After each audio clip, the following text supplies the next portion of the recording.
Assalamualaikum warahmatullahi wabarakatuh. Di video kali ini kita akan sama-sama belajar mengenai literasi perawatan lansia. Ada pepatah mengatakan tak kenal maka tak sayang, maka izinkan kami berdua untuk memperkenalkan diri. Saya Mega Nur Halimah dan teman saya Anggita Cahyani. Langsung aja kita masuk ke materi pertama, yaitu pengertian literasi lansia. Literasi adalah suatu kemampuan seseorang untuk menggunakan potensi dan keterampilan dalam mengolah dan memahami informasi saat melakukan aktivitas membaca dan menulis. Jadi dapat dikatakan, literasi lansia adalah kemampuan dalam memahami informasi mengenai lansia, baik dari segi kesehatan, psikologi, mental, dan kegiatan lansia lainnya. Ternyata teman-teman, ada juga loh undang-undang yang mengatur mengenai materi terhadap lansia. Jadi, secara umum materi yang diatur dalam Undang-Undang Nomor 13 Tahun 2003 antara lain meliputi 1. Tugas dan tanggung jawab pemerintah dan masyarakat guna mewujudkan kesejahteraan sosial lansia dalam kehidupan bermasyarakat, berbangsa, dan bernegara. Kedua, upaya peningkatan kesejahteraan sosial lansia dilaksanakan melalui pelayanan, yaitu ada pelayanan keagamaan dan mental spiritual, kesehatan, kesempatan kerja, pendidikan dan pelatihan, kemudahan dalam penggunaan fasilitas, sarana dan prasarana umum, kemudahan dalam layanan dan bantuan hukum, perlindungan sosial, bantuan sosial.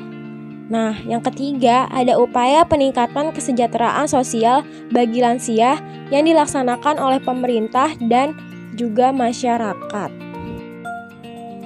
Selanjutnya akan ada pembahasan secara detail mengenai pengertian psikologi lansia. Pada dasarnya, psikologi lansia termasuk dalam cabang ilmu psikologi perkembangan.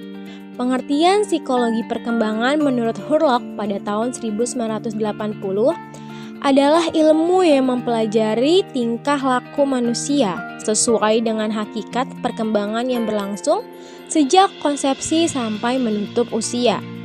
Hal yang sama juga diungkapkan oleh Papalia pada tahun 2008, yaitu psikologi perkembangan merupakan cabang ilmu psikologi yang mempelajari tentang tahapan-tahapan kehidupan manusia, mulai dari masa remaja sampai dengan akhir dari kehidupan manusia. Dapat ditarik kesimpulan bahwa psikologi lansia pada dasarnya adalah ilmu yang mempelajari permasalahan-permasalahan psikologis, tingkah laku, dan kebiasaan yang terjadi ketika seseorang mencapai tahapan usia yang memasuki kategori lanjut usia, seperti yang telah dijelaskan pada definisi lansia di atas. Perkembangan psikologi lansia di pedesaan. Ada 4 aspek. Yang pertama yaitu aspek intelektual. Kemampuan intelektual manusia cenderung menurun seiring bertambahnya usia. Selanjutnya, aspek spiritual.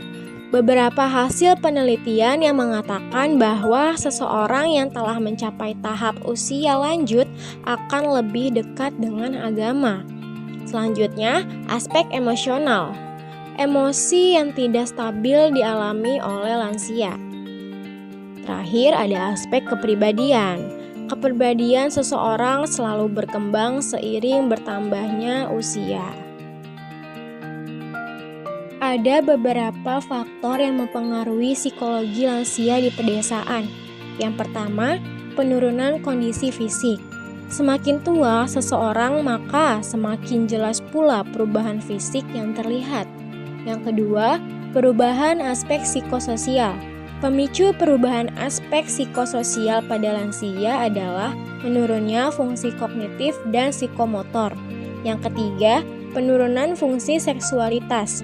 Penurunan fungsi seksualitas berhubungan dengan gangguan fisik seperti gangguan jantung dan gangguan metabolisme. Terakhir yaitu perubahan peran di sosial masyarakat. Dengan semakin lanjut usia, biasanya lansia akan melepaskan diri dari kehidupan sosialnya, dikarenakan segala keterbatasan yang ia miliki. Adapun faktor penurunan fungsi seksualitas lansia lainnya antara lain yaitu 1. Rasa malu jika mempertahankan kehidupan seksual pada masa senja. 2. Kelelahan atau rasa bosan dikarenakan kurangnya variasi dalam kehidupan. Ketiga, pasangan hidup telah meninggal. Yang keempat, disfungsi seksual karena perubahan hormon atau masalah kesehatan jiwa seperti stres ataupun pikun. Setelah kita sama-sama mengetahui faktor penyebab perubahan psikologi lansia, adapun cara menyikapi perubahan psikologi lansia yaitu hal penting dalam menyikapi perubahan psikologi yang dialami lansia adalah peran penting keluarga dalam membina kondisi psikisnya. Pada umumnya, lansia yang masih memiliki keluarga masih sangat beruntung karena masih memiliki keluarga yang merawat dan memperhatikannya dengan penuh kesabaran. Namun, pada lansia yang sudah tidak punya pasangan hidup, anak-anak atau kerabat, dan ada pula yang memang memilih membujang sepanjang hidupnya, seringkali menjadi terlantar karena tidak ada yang merawatnya. Selanjutnya, ada beberapa upaya yang bisa dilakukan keluarga dalam membina psikis lansia, yaitu yang pertama, keluarga harus menyediakan waktu untuk mengajak lansia berbicara dari hati ke hati, sehingga lansia tersebut tidak merasa kesepian dan mampu mengungkapkan segala keluh kesahnya. Yang kedua, memberikan perhatian, kasih sayang yang tulus dan rasa aman serta motivasi. Yang ketiga, memahami apa yang mereka rasakan dan mencari penyebab permasalahannya.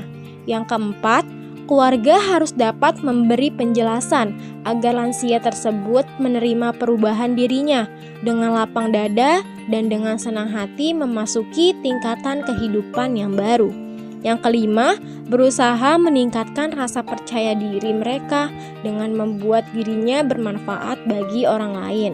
Yang terakhir atau yang keenam, yaitu apabila lansia menghadapi masalah seperti gangguan mental yang cukup mengganggu, diharapkan segera dikonsultasikan kepada ahlinya.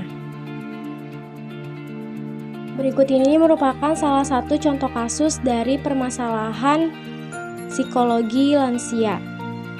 Seorang lansia berinisial AN yang berusia 75 tahun. Beliau bertempat tinggal di Desa Cibubunglang, Kabupaten Bogor, Jawa Barat. Mendengar pengalaman beliau yang sudah mengalami kondisi penurunan fisik yang lazim dirasakan oleh para lansia, kondisi yang dialami AN memberikan dampak yang cukup buruk, yaitu gigi yang sudah rontok, energi yang sudah berkurang, daya ingat yang semakin menipis, dan juga kesehatan yang semakin buruk baik mental maupun fisik. Beliau tinggal seorang diri, sebab anak cucu keturunannya telah merantau ke suatu kota yang jauh dari tempat tinggal beliau. Keadaan tersebut menyebabkan AN harus bertahan hidup dengan ketergantungan tetangganya dan juga lingkungan sekitar. Teman-teman semua, pembelajaran kali ini cukup sampai di sini. Semoga materi yang disampaikan dapat bermanfaat bagi kita di kehidupan kita. Sekian, wassalamualaikum warahmatullahi wabarakatuh.